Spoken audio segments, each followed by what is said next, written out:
Hello guys, this is श्रीयम सिद्धांत और आज हम डिस्कस करने वाले हैं ओसवाल्ड वॉकर मेथड। ओके, तो स्टार्ट करें।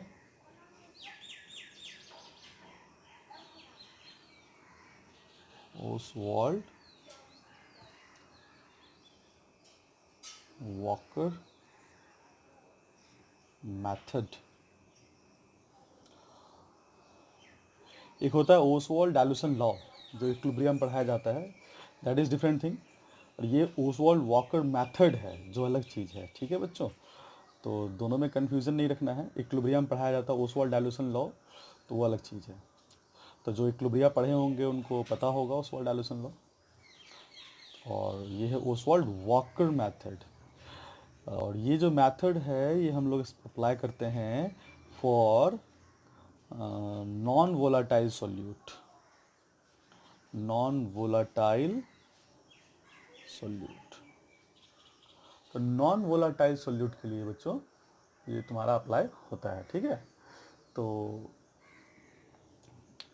सबसे पहले इसमें हम तो हाँ एक डायग्रामेटिकल रिप्रेजेंटेशन देते हैं तुम लोगों को, जिससे कि तुम्हें ओसवाल्ड वॉकर मेथड को समझने में थोड़ी सी आसानी हो जाए। देखा जाए, जैसे हम लोगों ने एक कंटेनर लिया, ये कंटेनर है। ठीक है, इसमें एक ट्यूब है और एक ट्यूब और इसमें डाल देते हैं। एक इनलेट ट्यूब है, एक आउटलेट ट्यूब है। फिर एक कंटेनर और ले लिया। तो ध्यान से समझेंगे बच्चों, ठीक है। ये इनलेट ट्यूब इसमें आ चुका है और इन द सेम वे यहाँ से भी एक आउटलेट ट्यूब बना रहा हूँ मैं। ठीक है, थोड़ा सा बेंट है, ये बेंट ट्यूब है।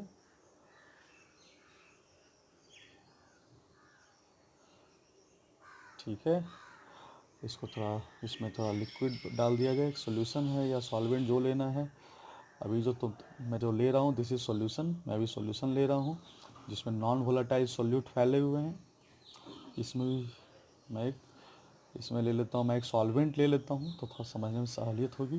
तो दिस इज सॉल्यूशन,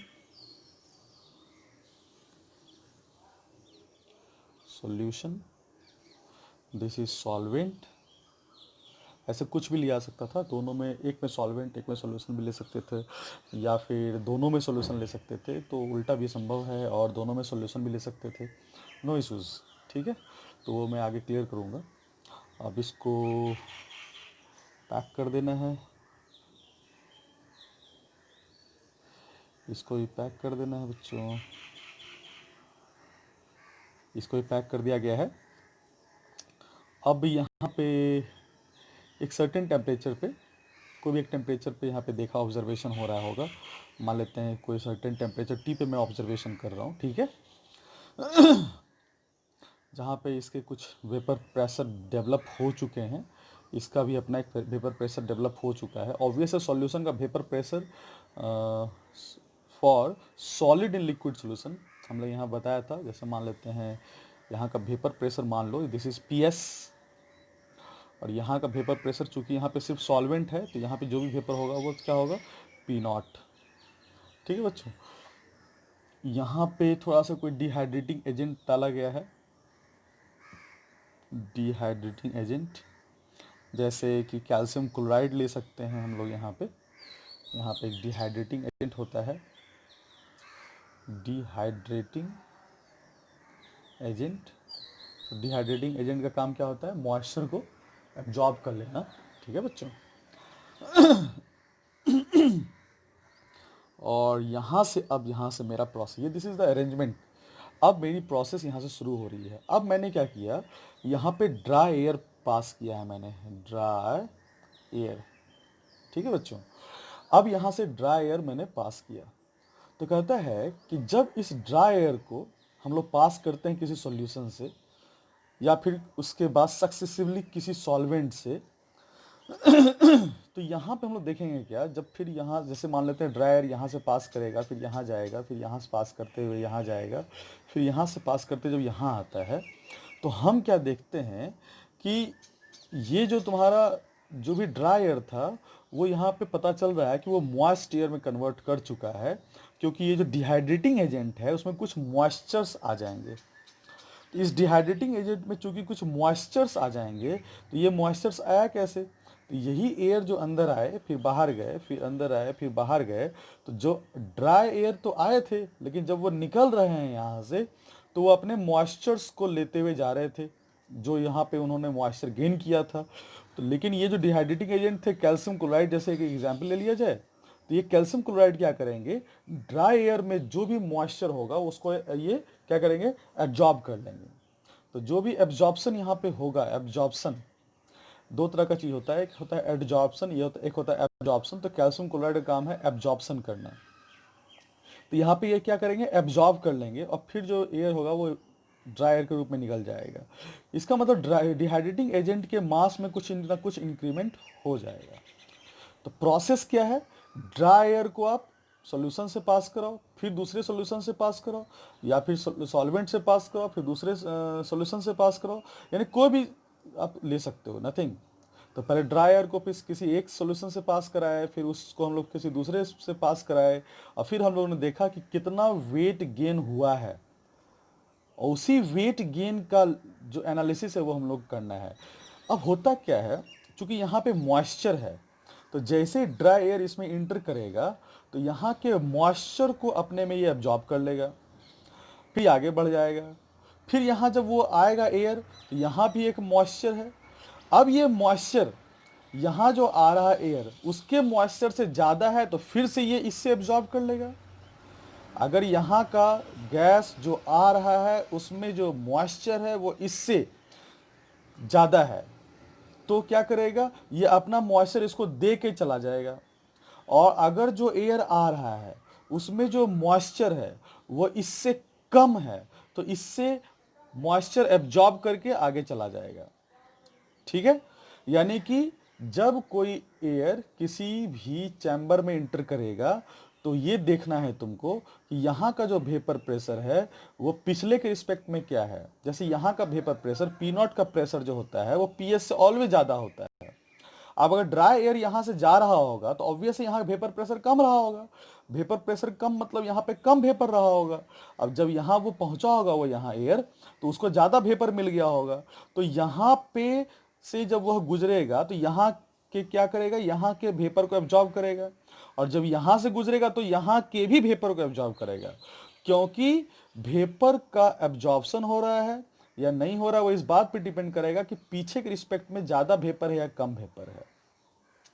तो एक तुमको शानदार ट्रिक तुम लोग को समझाता हूँ।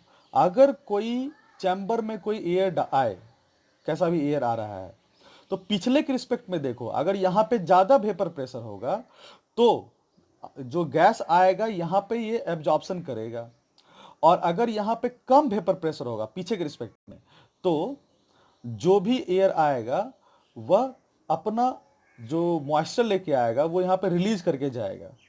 ठीक है, यानी कि यहाँ पे एक तरह का वेट लॉस या फिर वेट गेन हो सकता है।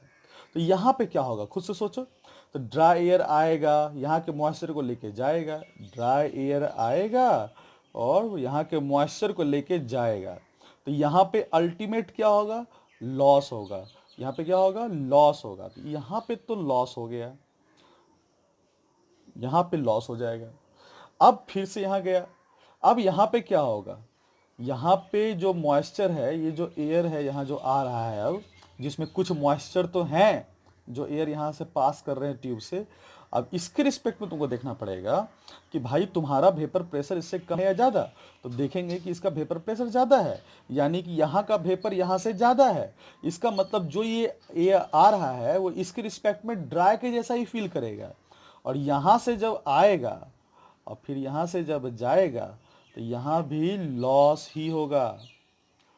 तो लॉस कब होता है, जब आप लो प्रेशर से हाई प्रेशर में जाते हैं तो हमेशा लॉस ही होता है।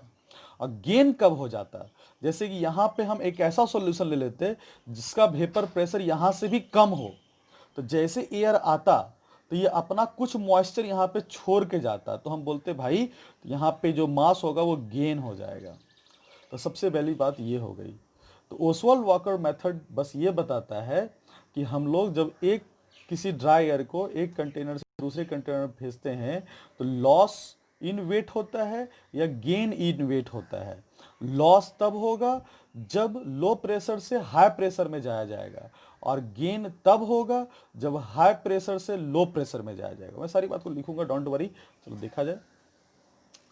तो ये रहा पूरा सीन कि ओसवाल्ड वॉकर मेथड में हम लोग लेते क्या है, कैसे काम करते हैं, हम लोग करते क्या है, पहले वो लिख दूं मैं। कहते when dry air passes through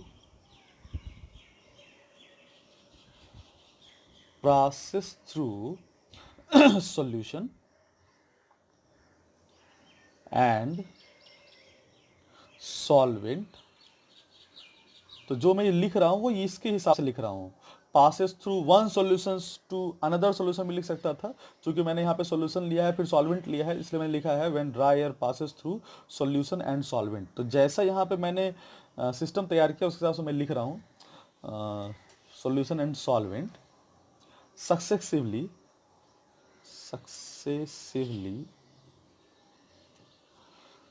then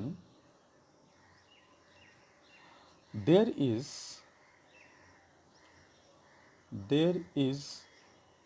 decrement in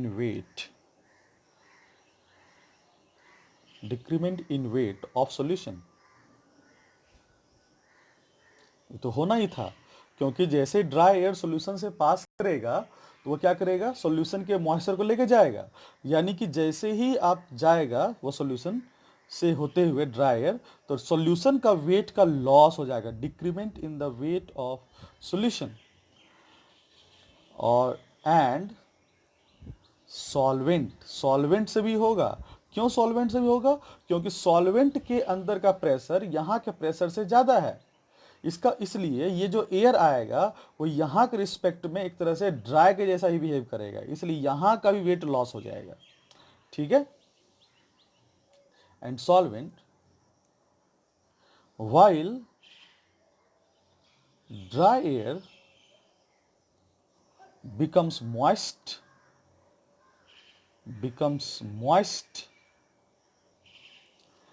and its moisture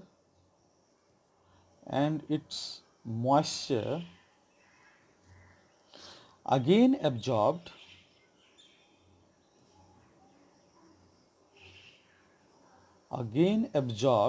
by the dehydrating agent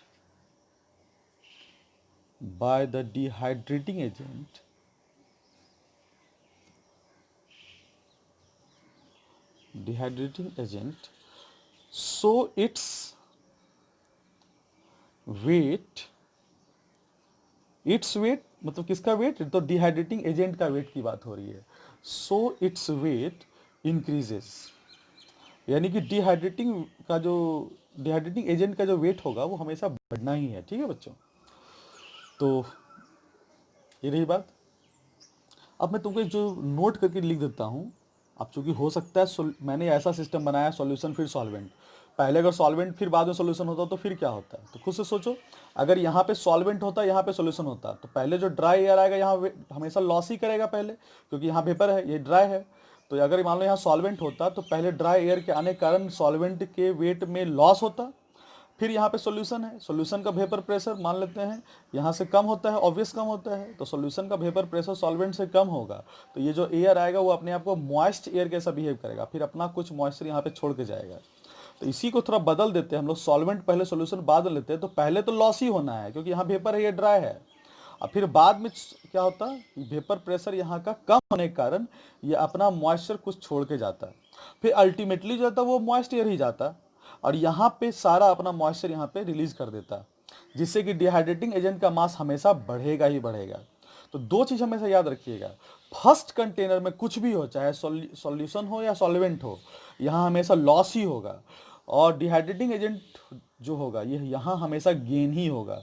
तो दो जगह हमेशा फिक्स रहेगा, ठीक है, तो हमेशा दो जगह फिक्स ही रहना है। तो नोट करके वो बात मैं लिखता हूँ जो मैं समझाना चाह रहा हूँ कि हायर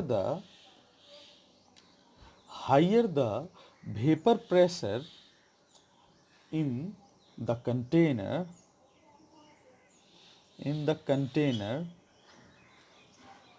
higher the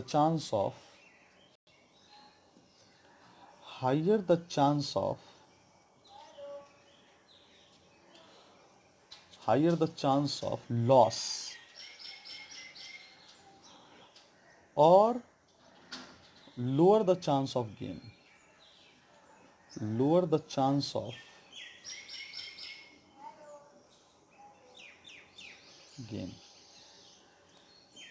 ठीक है बच्चों, जितना ज़्यादा वेपर प्रेशर बढ़ेगा, हायर द, जैसे मान लेते हैं यहाँ का वेपर प्रेशर बहुत ज़्यादा है यहाँ से, तो जितना ज़्यादा होगा यहाँ पे लॉस उतना ही ज़्यादा होगा, और जितना कम ये होगा यहाँ का गेन उतना ही ज़्यादा हो जाएगा। सिंपल सी बात है, ठीक है, क्योंकि लॉस और गेन रिस्पेक्टिव चीज़ें हैं। कितना का डिफरेंस जा रहा है इन दोनों के बीच की का जो वेपर प्रेशर का डिफरेंस है, उस पर लॉस गेन डिफाइन होता है। जितना ज़्यादा इस दोनों के वेपर प्रेशर के बीच में डिफरेंस जाएगा उतना ही ज़्यादा लॉस या उतना ही ज़्यादा गेन होगा।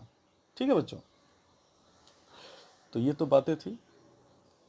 इसी में अगला पॉइंट मैं लिख रहा हूँ, यानी कि अगर मैं यहाँ पे लिखूँ कि जितना ज़्यादा पीएस होगा, पीएस का मान, ये जो ड्राई एयर आएगा तो लॉस जो होगा, तो जितना ज़्यादा पीएस होगा लॉस उतना ही ज़्यादा होगा, क्योंकि higher the vapour higher the loss. तो हम लोग यहाँ पे इस सिचुएशन को देख करके मैं पहला इक्वेशन बना रहा हूँ, और इसी इक्वेशन बनाना आपको सीखना है। पहला कंटेनर को देख के मैं जो इक्वेशन बना रहा हूँ, मैं क्या लिख रहा हूँ, मैं लिख सकता हूँ loss in weight of solution is directly proportional to PS. ये पहली बात है। जितना ज्यादा पीएस का मान होगा, यानी कि वेपर जितना ज्यादा यहां पे होगा उतना ही इस ड्राई एयर के कारण यहां पे लॉस पाया जाएगा।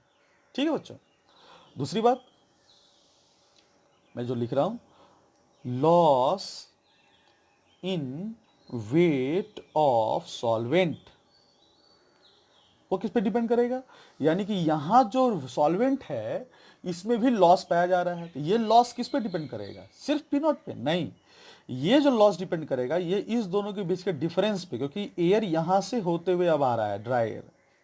इसका मतलब जितना ज्यादा इस दोनों के वेपर प्रेशर का डिफरेंस होगा उतना ही ज्यादा यहां पे लॉस होगा। लॉस इसलिए होगा क्योंकि यहां का वेपर प्रेशर यहां से ज्यादा है। तो सबसे पहले लॉस होगा, यह पता करना पड़ा हमें। लॉस क्यों हुआ, क्योंकि पी नॉट का मान ज्यादा हो गया पीएस से, इसलिए लॉस हुआ। अब ये लॉस कितना ज्यादा होगा वो इस बात पे डिपेंड करेगा कि पीएस और पी नॉट के बीच में कितना डिफरेंस है। जितना ज्यादा पी नॉट का मान होगा पीएस से उतना ही ज्यादा लॉस होगा। ठीक है बच्चों, तो loss in weight of solvent होगा, वो किस पे डिपेंड करेगा, वो सिर्फ पी नॉट पे डिपेंड नहीं करेगा, वो डिपेंड करेगा पी नॉट और पीएस के बीच के डिफरेंस पे, इस पे डिपेंड करेगा। तो दूसरा इक्वेशन जो मेरा है बन गया। ठीक है, अब तीसरी बात, डिहाइड्रेटिंग एजेंट के बारे में सोचते हैं, तो डिहाइड्रेटिंग एजेंट तो ऑलवेज गेन ही करना है।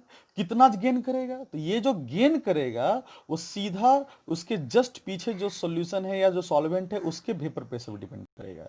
जितना ज्यादा यहाँ का वेपर प्रेशर होगा उतना ज्यादा मॉइस्चर लेके यहाँ से वो निकलेगा, और जितना ज्यादा मॉइस्चर लेके निकलेगा यहाँ का वेट उतना ज्यादा बढ़ जाएगा, क्योंकि ये जो डिहाइड्रेटिंग एजेंट है यहाँ के जो मॉइस्चर्स आएंगे उसको एब्जॉर्ब कर लेता है।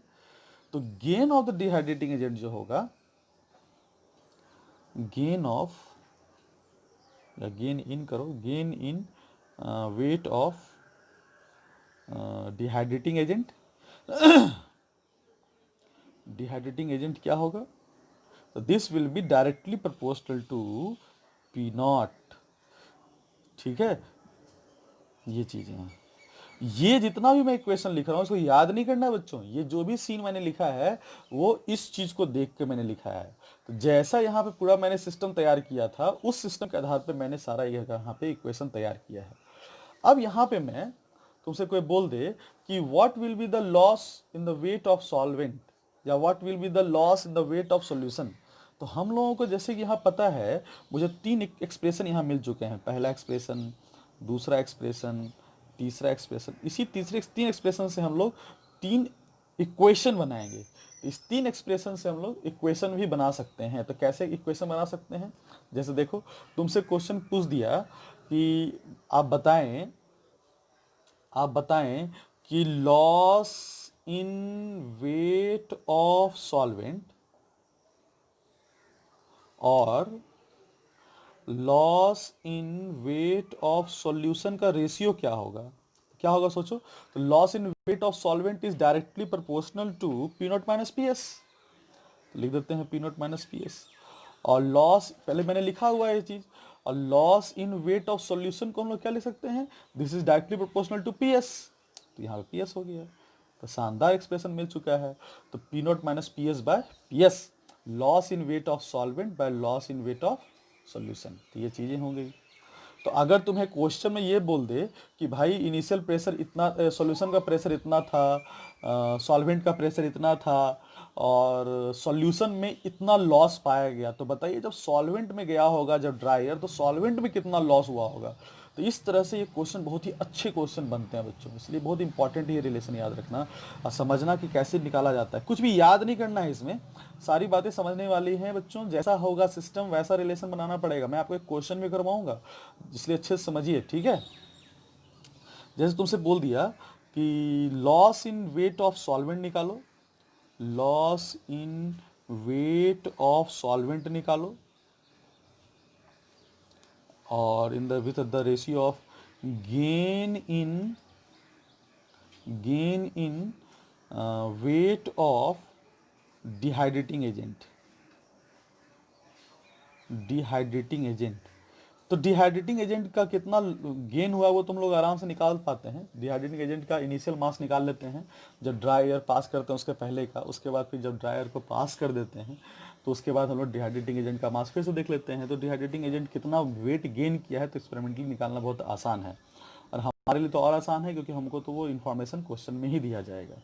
तो ये क्या हो जाएगा, loss in weight of solvent कितना हो जाएगा, that is directly proportional to P not minus P S.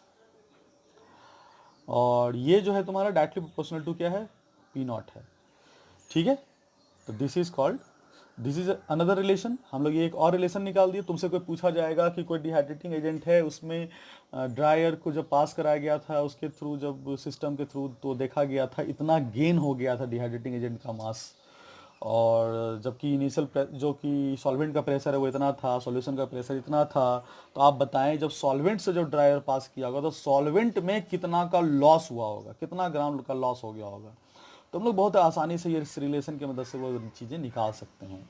एक चीज़ और, तुम लोगों को अगर याद हो तो मैंने बताया था तुम लोगों को सॉलिड इन लिक्विड सोल्यूशन में relative lowering of vapour pressure, RLVP, या फिर तुम लोग को मैंने बताया था रॉल्स लॉ, वहाँ पर सिखाया था तुम लोगों को। सॉलिड इन लिक्विड में तो मैंने पढ़ाया था P not minus P S by P not बराबर मोल फ्रैक्शन।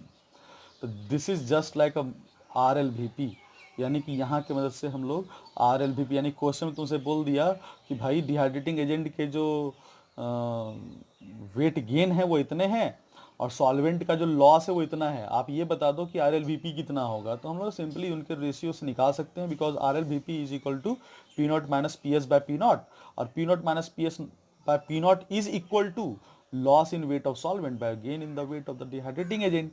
और ये चीज़ें हम लोगों को दी जाएंगी और ये हम लोगों से पूछ लेगा, तो हम लोग फटाक से क्या करेंगे, रेशियो निकाल के बना लेंगे, ठीक है बच्चों। तो इस तरह से क्वेश्चन के काफ़ी एस्पेक्ट्स हो सकते हैं। अब कुछ टिप्स, क्या टिप्स देना चाहता हूँ तुम लोगों को, क्योंकि जैसा मैंने सिस्टम तैयार किया अब तुम्हें वैसा है सिस्टम अगर एग्जाम में मिले ऐसा कोई गारंटी नहीं है, ऐसा ही क्वेश्चन तुम लोगों को मिले ये जरूरी नहीं है। एक बताओ, ओसवाल्ड वॉकर मेथड जो पूरा है वो बेसिकली इसमें से जो क्वेश्चंस आते हैं वो बोर्ड में तो नहीं के बराबर ही आते हैं, जेई मेन में चांस हैं, और जो एम्स के एग्ज़ाम है उसमें पूछा जा सकता है, क्योंकि एम्स में क्वेश्चंस का रेंज अब तो सब एक ही हो रहा है, नीट के साथ एक ही हो रहा है, तो थोड़ा सा चांस बनता है। लेकिन जे एडवांस के लेवल पे जाएं तो ये क्वेश्चन एक अच्छा सेगमेंट है और इसमें से क्वेश्चन पूछे जा चुके हैं ओसवाल्ड वॉकर मेथड से। तो ओसवाल्ड वॉकर मेथड से क्वेश्चन पूछे जा चुके हैं जे एडवांस में। तो आई थिंक जे एडवांस में इंपॉर्टेंट वही होता है जो दो चीज़ें हैं, एक तो जो आ चुका है वो भी पढ़ना जरूरी होता है और जो अभी तक नहीं आया वो भी पढ़ना जरूरी होता है। ठीक है, तो जो कम से कम वो तो हम लोग जरूर पढ़ें, जो जिस तरह के क्वेश्चन से जिस तरह के कंसेप्ट का इस्तेमाल पीछे प्रीवियस ईयर में जे एडवांस कर चुका है। उसके बाद हम लोग क्या एडिशनल पढ़ सकते हैं वो हम लोगों के कैपेबिलिटी पे डिपेंड करती है। ठीक है बच्चों, तो सबसे पहले हम लोग बात करते हैं ओसवाल्ड वॉकर मेथड पढ़ रहे थे, तो टिप्स क्या है।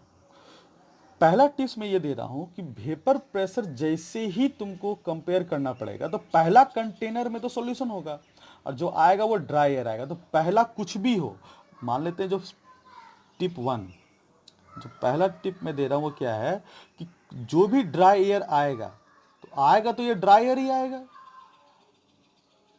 और ये जिस कंटेनर में भी जाएगा, ये जिस कंटेनर में भी जाएगा चाहे कुछ भी हो, ये जिस कंटेनर में भी जाएगा तो यहाँ पे तो कुछ ना कुछ वेपर होना ही है, यहाँ पे कुछ ना कुछ तो वेपर होना ही है। तो ड्राई एयर के आने के कारण फर्स्ट कंटेनर कुछ भी हो, चाहे इस फर्स्ट कंटेनर में सॉल्यूशन हो या सॉल्वेंट हो, व्हाट एवर, फर्स्ट कंटेनर के रिस्पेक्ट में यहाँ पे, यानी फर्स्ट कंटेनर में कुछ भी रख दो, कुछ भी, यहाँ पे हमेशा लॉस ही होना है। ठीक है, तो पहला टिप क्या है कि पहला टिप क्या है, for first container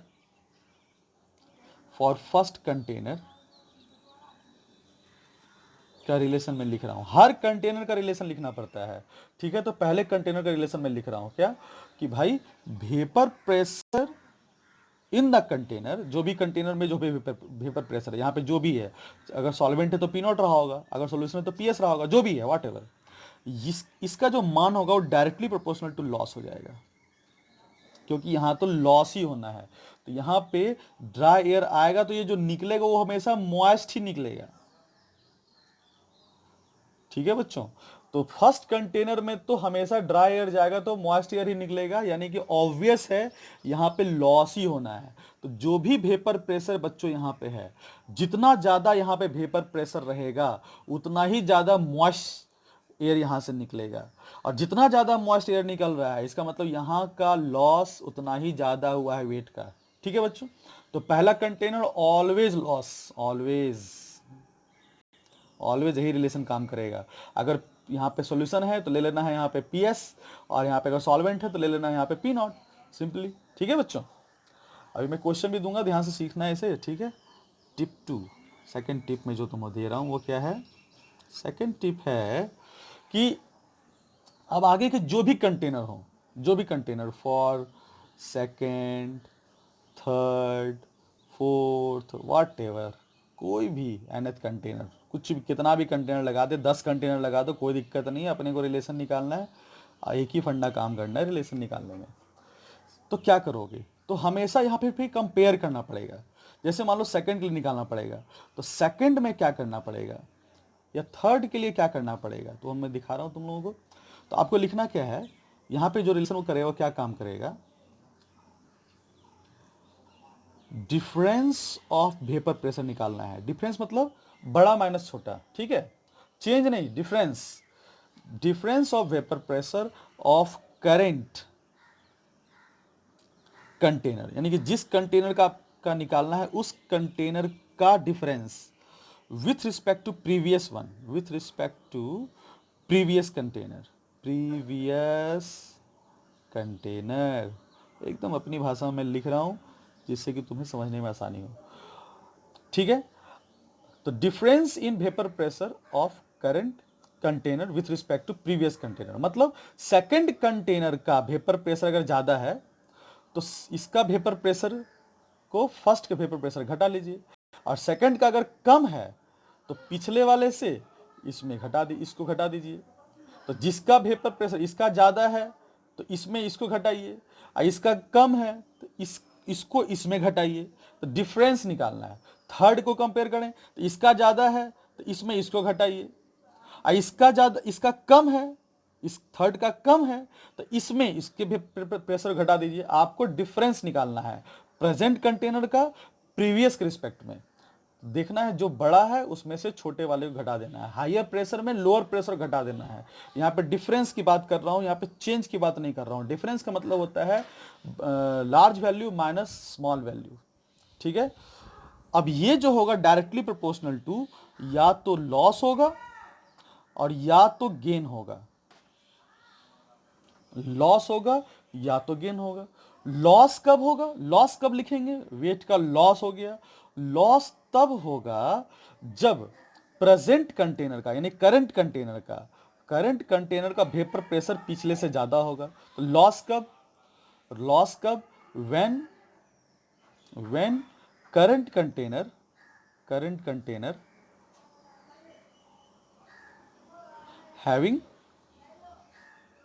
having higher vapor pressure than previous container. ठीक है बच्चों, तो लॉस कब होगा, तो अगर मान लेते हैं सेकंड कंटेनर का वेपर प्रेशर क्या है, ज्यादा है फर्स्ट कंटेनर से, तो लॉस होगा। और अगर सेकंड कंटेनर का वेपर प्रेशर फर्स्ट कंटेनर से कम है तो यहाँ पे गेन हो जाएगा। तो गेन और लॉस वर्ड का इस्तेमाल थोड़ा सोच समझ के करना है, और इसकी प्रोपोर्शनलिटी करना तो काफी आसान है। जो बड़ा है उसमें से छोटा घटा करके प्रोपोर्शनलिटी कर दीजिए। ठीक है, यहाँ पे क्या लिखेंगे, गेन कब लिखेंगे, when current container having lower vapour pressure. जिस कंटेनर के पास आप हैं अभी, तो उसका कंटेनर का जो वेपर प्रेशर वो कम होना चाहिए। वेपर प्रेशर किसके रिस्पेक्ट में, देन प्रीवियस, उसके पीछे से जहां से आ रहा है गैस वहां से, देन प्रीवियस कंटेनर। ये रहे तुमको पहला टिप्स क्या रहा, फर्स्ट कंटेनर में हमेशा लॉस ही कर देना है। जैसे मान लो सॉल्यूशन रहा तो loss in weight of solution, अगर यहाँ पे सॉल्वेंट रहा तो loss in weight of solvent. अब वेपर प्रेशर जो भी रहा यहाँ पे डायरेक्ट उसको कर देना है। सेकंड थर्ड फोर्थ के लिए जो आगे जो भी है, लॉस और गेन को लिखते समय सतर्क रहिएगा कि भाई प्रेजेंट वाले का कंटेनर पिछले से ज्यादा है या कम। अगर प्रेजेंट वाले कंटेनर पिछले से ज्यादा है तो लॉस, प्रेजेंट वाले कंटेनर पिछले से कम है तो गेन। और उसकी प्रोपोर्शनलिटी कीजिए किससे, प्रेजेंट और प्रीवियस के बीच के डिफरेंस से। ठीक है, अब मैं तुमको यहाँ पे क्या करता हूँ, एक सिंपल सा न्यूमेरिकल क्वेश्चन देता हूँ जिससे कि तुम्हें समझने में सुविधा हो। तो एक क्वेश्चन दे रहा हूँ बच्चों जिसमें सारी चीजें कवर हो जाएंगी एक बार में। जितना भी क्वेश्चंस पूछा जा सकता है वो सारा क्वेश्चन इसमें आ सकता है, आ जाएगा। कहा गया कि एक सिस्टम तैयार किया जा रहा है जिसमें 3 कंटेनर लिए जा रहे हैं। ध्यान से सुनेंगे जो मैं बोल रहा हूँ। यहाँ पे ड्राई एयर पास किया जा रहा है, फिर यहाँ से जो भी एयर जा रहा है वो यहाँ जा रहा है, फिर यहाँ से जो एयर है वो यहाँ जा रहा है। ऑब्वियस है, फिर जो यहाँ से एयर निकलेगा वो डिहाइड्रेटिंग एजेंट से मिलेगा।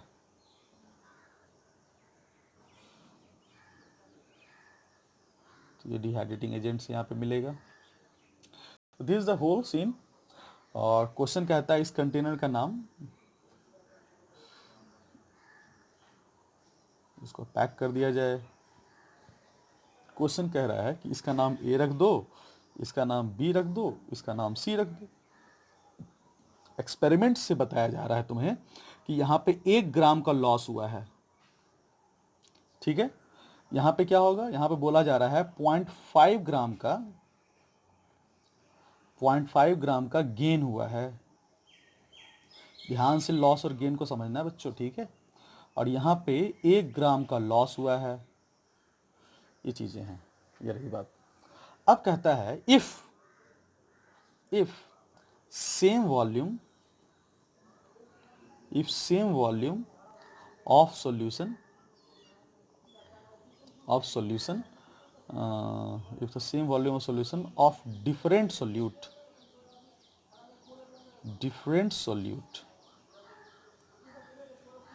is used, then what is the order of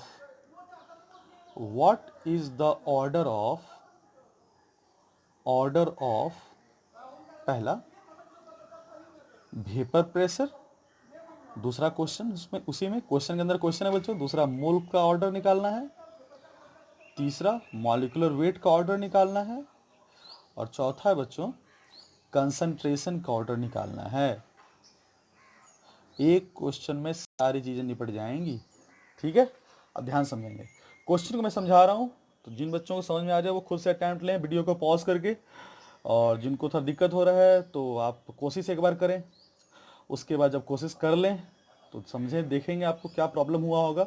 after that यहाँ पे क्वेश्चन फिर अटेम्प्ट है, तो यहाँ पे बी ऑनेस्ट, ठीक है बच्चों। तो यहाँ पे थोड़ा सा क्वेश्चन को मैं समझा देता हूँ। क्वेश्चन को समझने के बाद वीडियो को पॉज करो, वीडियो को पॉज करने के बाद खुद से अटेम्प्ट लो, सारे का ऑर्डर लिखो अलग अलग का, और देखो फिर कहाँ पे प्रॉब्लम हुआ, ठीक है। फिर मेरा सोल्यूशन भी देख लो। तो यहाँ पे हुआ क्या है कि 3 कंटेनर लिया गया और कह रहा है कि तीनों की जो वॉल्यूम है वो सेम है। ए में जितना सॉल्यूशन है उसका वॉल्यूम, बी के सॉल्यूशन की वॉल्यूम सी के, यानी कि तीनों में वो सॉल्यूशन की ही बात कर रहा है। यहाँ के सॉल्यूशन यहाँ पे, यानी तीनों में वो सॉल्यूशन ही ले रहा है, क्योंकि वो सिंपली कह रहा है कि if C same volume of solution of different solute is used. तीनों में सॉल्यूशन है, सॉल्यूशन का वॉल्यूम सेम है, लेकिन इसमें कुछ और सॉल्यूट है, इसमें कुछ और सॉल्यूट है, इसमें कुछ और सॉल्यूट है, इसमें ए नाम का सॉल्यूट है, इसमें बी नाम का सॉल्यूट है, इसमें सी नाम का सॉल्यूट है। तो अगर सेम वॉल्यूम के डिफरेंट सॉल्यूट हैं तो बताना है कि वेपर प्रेशर का ऑर्डर इन तीनों का क्या होगा, इन तीनों में इनके मोल का ऑर्डर क्या होगा, इनके मॉलिक्यूलर वेट का ऑर्डर क्या होगा, ए बी सी के सॉल्यूशन का जो कंसंट्रेशन है उसका ऑर्डर क्या होगा, ठीक है बच्चों। तो आप अटैम्प्ट लें, ठीक है बच्चों। तो मैं बनाता हूँ, आप अटैम्प्ट लें, वीडियो पॉज करें, अटैम्प्ट लें, बी ऑनेस्ट। यहाँ पे काम थोड़ा सा ऑनेस्टी से करें तो थोड़ा सा ज़्यादा अंडरस्टैंडिंग हो जाएगी। देखिए क्या दिक्कत हो रहा है आप लोगों को। चलिए, आई थिंक आप अटैम्प्ट ले लिए होंगे, तो हम लोग अब इसको अगर आप अटैम्प्ट ले चुके हैं तो अब देखते हैं क्या कर रहे हैं हम लोग। तो यहाँ पे क्या कह रहा है कि 1 ग्राम का लॉस हो रहा है। 1 ग्राम का चूंकि लॉस हो रहा है, तो मैंने तुम लोगों को पढ़ाया था, अभी जस्ट पढ़ाया कि यहाँ का जो भी लॉस या गेन होता है वो यहाँ के वेपर प्रेशर के डायरेक्टली प्रोपोर्शनल होता है। मैंने first container, this is the first container, और फर्स्ट कंटेनर का जो भी लॉस होगा वो इसके वेपर प्रेशर डायरेक्टली प्रोपोर्शनल होगा। तो हम लोग अगर इसका प्रेशर को हम लोग मान लें कि पी है, ठीक है, तो हम लोग कह सकते हैं कि पी जो होगा वो डायरेक्टली प्रोपोर्शनल टू 1 होगा। ये पहला रिलेशन निकल चुका है। फर्स्ट कंटेनर में जो प्रेशर होता है उसी के डायरेक्टली प्रोपोर्शनल उसका लॉस होता है। ये हो गया पहली बात। दूसरा, यहाँ पे 0.5 ग्राम का गेन हुआ है, तो यहाँ पे गेन हो गया है। तो गेन कब होता है, जब यहाँ का वेपर प्रेशर कम रहा होगा। यानी कि ये तो पता चल चुका है भाई कि यहाँ का वेपर प्रेशर कम है इससे, इसका अगर कम है इससे, तभी तो यहाँ पे गेन हो पाया है। तो यानी कि हम लोग कह देंगे ये कम है यहाँ का वेपर प्रेशर इससे, तो हम लोग कह देंगे P A minus P B directly proportional to 0.5।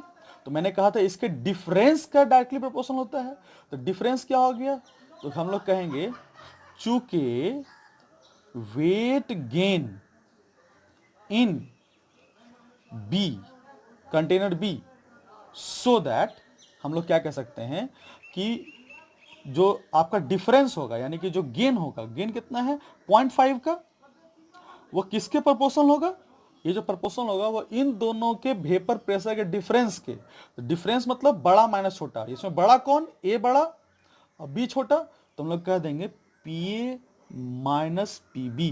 तो दूसरा रिलेशन निकल चुका है कि P A minus P B directly proportional to 0.5। तो 0.5 क्या है, इसके डायरेक्टली प्रोपोर्शनल होगा। तो पी ए क्या होगा, ये क्यों हुआ ऐसा, क्योंकि पी ए बड़ा है, ये पी बी छोटा है, ठीक है। पी ए बड़ा कैसे पता चला, क्योंकि ये बोल रहा है गेन है। गेन से कैसे समझ में आया, क्योंकि ये गेन है, इसका मतलब यहाँ का वेपर प्रेशर कम रहा होगा, इसका वेपर प्रेशर कम रहा होगा तो इसका ज़्यादा रहा होगा, तो ज़्यादा में कम घटाए तो प्रोपोर्शनल टू 0.5 कर दिए।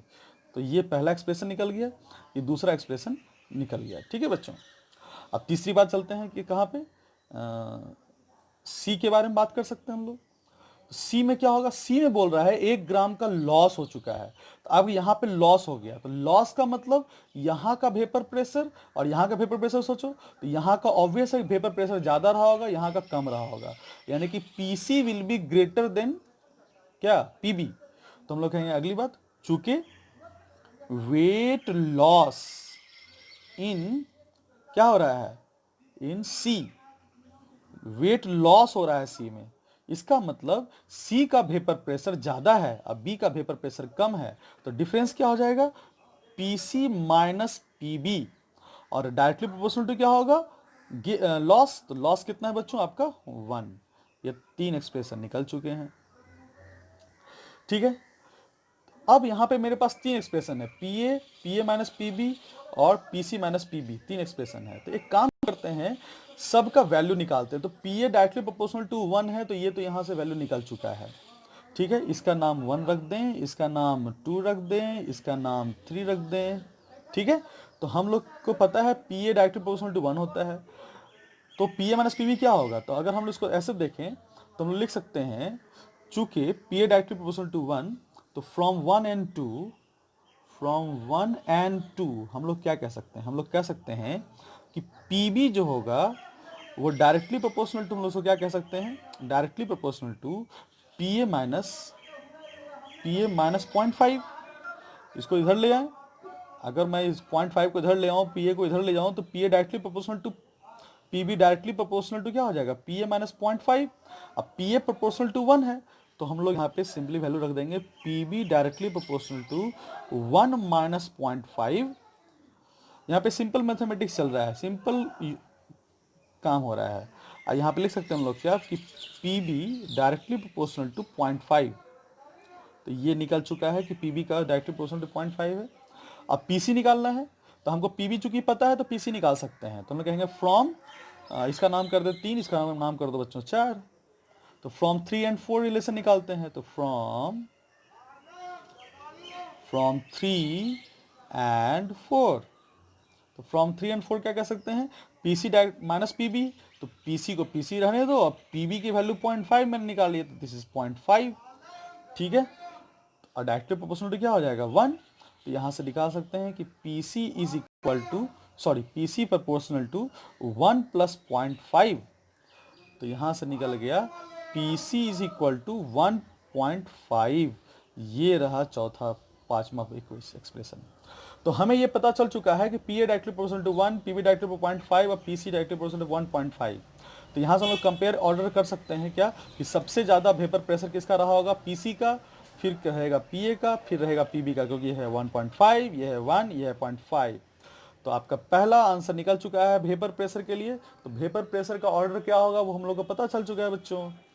पहला का ऑर्डर, वेपर प्रेशर का ऑर्डर, यानी कि ए बी सी के वेपर प्रेशर का ऑर्डर को कंपेयर करें तो सबसे ज़्यादा पी सी, उसके बाद पी ए और उसके बाद P be having minimum vapour pressure. चलो, अब अगर ये ऑर्डर निकल गया ना, तो फिर सारा, फिर ऑर्डर कोई भी क्वेश्चन पूछ दे, इससे ज़्यादा क्वेश्चन पूछेगा ही नहीं। Mole, molecular weight, concentration, that is all. Okay बच्चों, चलो देखते हैं अगला मोल देखते हैं। मोल का ऑर्डर निकाल लो, मोल का ऑर्डर माने किस सॉल्यूशन में किस में ज़्यादा मोल घुला हुआ है। तो हम लोगों को एक बात पता है कि जितना ज़्यादा वेपर प्रेशर होगा, तो वेपर प्रेशर तुम लोग को मैंने पढ़ाया था, vapour pressure solid and liquid solution में, कि vapour pressure is inversely proportional to the amount of solute, solid solute. तो जितना ज़्यादा सॉलिड सॉल्यूट होगा उतना ही कम वेपर प्रेशर हो जाएगा।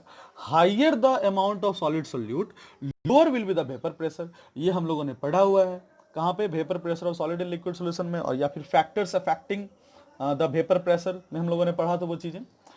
तो जिन्होंने वो लेक्चर नहीं किया था आप जाके उसको देख सकते हैं, प्रीवियस वीडियोस में वो मैंने पढ़ाया हुआ है। इसके पीछे मैंने जो वेपर प्रेशर का जो 2 वीडियो बनाया था, एक लिक्विड के लिए बनाया था और एक मैंने बनाया था सॉलिड एंड लिक्विड के लिए। तो दोनों वीडियो में आप देख करके वेपर प्रेशर कॉन्सेप्ट क्लियर कर सकते हैं। तो vapour pressure directly proportional to 1 by amount of solid solute. अब जिसका वेपर प्रेशर जितना ज़्यादा होगा, इसका मतलब उसमें उतना ही ज़्यादा मोल घुला हुआ है, यानी कि हम लोग कह सकते हैं this is inversely proportional to mole. यहाँ से क्लियर हो गया। अब vapour pressure inversely proportional to mole, तो अब ऑर्डर, मोल का ऑर्डर क्या हो जाएगा बच्चों, तो मोल का ऑर्डर हो जाएगा सबसे ज़्यादा बी का मोल, उसके बाद हो जाएगा ए में मोल की संख्या, सॉरी, और सबसे कम नंबर ऑफ मोल सी का पाया जाएगा। चूंकि वेपर प्रेशर, एक मिनट, सबसे ज़्यादा वेपर प्रेशर कहाँ है, सी का है, इसलिए सबसे कम मोल सी का होगा, क्योंकि इन्वर्सली रिलेशन है। तो आपको वेपर प्रेशर का ऑर्डर निकल चुका है बच्चों। आपको मोल का ऑर्डर निकल चुका है। अब बारी है किसकी ऑर्डर निकालने की, मॉलिक्यूलर वेट के ऑर्डर निकालने के लिए। सी देखते हैं, मॉलिक्यूलर वेट, किसका मॉलिक्यूलर वेट ज़्यादा होगा ए बी सी में। तो हमको पता है कि नंबर ऑफ मोल जो होता है is equal to weight by molecular weight होता है। दैट इज हम लोग यहाँ पे एक रिलेशन निकाल सकते हैं कि मोल जो है वो inversely proportional to molecular weight होता है। अब जिसका जितना ज़्यादा मोल रहा होगा उसका मॉलिक्यूलर वेट उतना कम रहा होगा बच्चों। तो यहाँ से फिर से रिलेशन निकल गया यहाँ से, यानी कि जिसका मोल जितना ज़्यादा उसका मॉलिक्यूलर वेट उतना कम। तो क्या हो जाएगा, तो molecular weight of C will be highest. तो मॉलिक्यूलर वेट ऑफ सी ज़्यादा होगा with respect to molecular weight of A और with respect to molecular weight of B. So easy.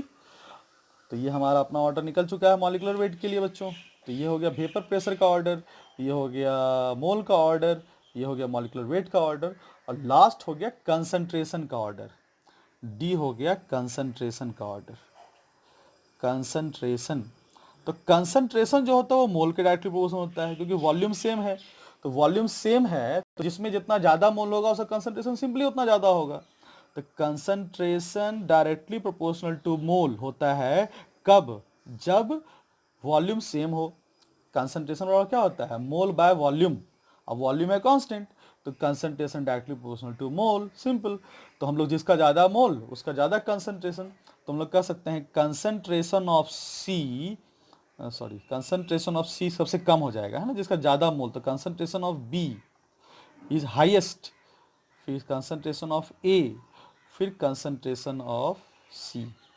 तो सबसे कम कंसंट्रेशन सी का हो जाएगा और सबसे ज़्यादा कंसंट्रेशन बी का हो जाएगा। तो आई थिंक बच्चों यहाँ पे आपको समझ में आ चुका होगा किस तरह से क्वेश्चन को हम लोग हैंडल करते हैं। बच्चों बहुत ही आसान है हैंडल करना। सबसे पहले आपको ये समझ में आ जाए कि पहला कंटेनर में क्या होगा, रिलेशन कैसे निकलता है। हर कंटेनर का रिलेशन निकालना सीखो। पहले कंटेनर कैसे रिलेशन निकाले, फिर दूसरे कैसे निकाले, तीसरे कैसे निकाले। देखो यहाँ पे लॉस हुआ यानी कि हम लोग सिंपली कह देंगे पहला में तो लॉस ही होना था, तो 1 directly proportional to P A. यहाँ पे गेन हुआ मतलब यहाँ का ज़्यादा वेपर प्रेशर, तो ज़्यादा माइनस ज़्यादा माइनस कम बराबर यहाँ पे गेन हो जाएगा जितना वेट है। फिर यहाँ पे लॉस हो गया मतलब कि यहाँ पे गेन हो गया ना, तो गेन हो गया यहाँ पे कम है, कम वेपर प्रेशर, तो कम यहाँ पे है, ज़्यादा है तो ज़्यादा माइनस कम। अब फिर यहाँ पे लॉस हो रहा है, लॉस मतलब यहाँ का वेपर प्रेशर ज़्यादा है तो ज़्यादा माइनस कम बराबर 1। तो ये सारी बातें जो है रिलेशन, ये जो मुख्य चीज़ है वो ये चीज़ है, पहला एक्सप्रेशन, दूसरा एक्सप्रेशन और ये रहा तीसरा एक्सप्रेशन। ये तीन चीज़ अगर आपको बनाना आ जाता है, शायद आ भी गया होगा, आना ही चाहिए, क्योंकि आपको कितने से लॉस गेन करना है वो आपको पता है। लॉस में क्या होता है, लॉस का मतलब जहाँ पे आप खड़े हैं उसका वेपर प्रेशर ज़्यादा है तो आपको ज़्यादा में पीछे वाले घटा देना है। गेन हो गया मतलब जहाँ पे आप खड़े हैं वहाँ का वेपर प्रेशर कम है तो पीछे वाले में जहाँ पे खड़े हैं उसको घटा देना है वेपर प्रेशर को। Simply make a relation very confidently, compare anything, vapour pressure का ऑर्डर कंपेयर करो, मोल का ऑर्डर कंपेयर करो, जिन भी चीज़ों का आप ऑर्डर कंपेयर करना चाहते हैं, कंसंट्रेशन का ऑर्डर, मॉलिक्यूलर वेट का ऑर्डर, कोई भी ऑर्डर को हम लोग यहाँ पे कंपेयर कर सकते हैं बच्चों। तो यहाँ पे बच्चों खत्म होता है आपको ओसवाल्ड वॉकर मेथड, और एक क्वेश्चन मैंने करा दिया है, इसको अच्छे से समझें, खुद से कर लिए हैं तो बहुत अच्छी बात है। तो अप्रोच को देखें, आई थिंक बहुत लोगों को अप्रोच में दिक्कत हुआ होगा कॉन्सेप्ट समझने के बाद भी, तो I think most important concept है। यहाँ तो मैंने 4-4 क्वेश्चन मैंने यहाँ पे करवा दिए, तुम्हें बस वहाँ पे एक ही कोई ऑर्डर पूछा जाता है, ठीक है। तो आई थिंक ये चीज़ें समझ में आ गई बच्चों। ओसवाल्ड वॉकर मेथड क्लियर हो चुका है, बोर्ड में इसके क्वेश्चन नहीं पूछे जाते हैं। और रही बात कॉम्पिटिटिव की, तो ये आ सकता है क्योंकि इसके क्वेश्चन जे एडवांस में एक बार आ चुका है, और जे एडवांस में आने के बाद ये हम लोग की प्रोबेबिलिटी रह जाती है कि कोई भी एग्जाम इसको पूछ सकता है, ठीक है। तो ये जानना जरूरी था, ठीक है बच्चों। तो अभी के लिए इतना ही रखते हैं, तब तक के लिए धन्यवाद। कोई भी डाउट है तो आप कमेंट कीजिए, मैं उसका एज सुन एज पॉसिबल कोशिश करूँगा आंसर करने का, ठीक है बच्चों। Thank you.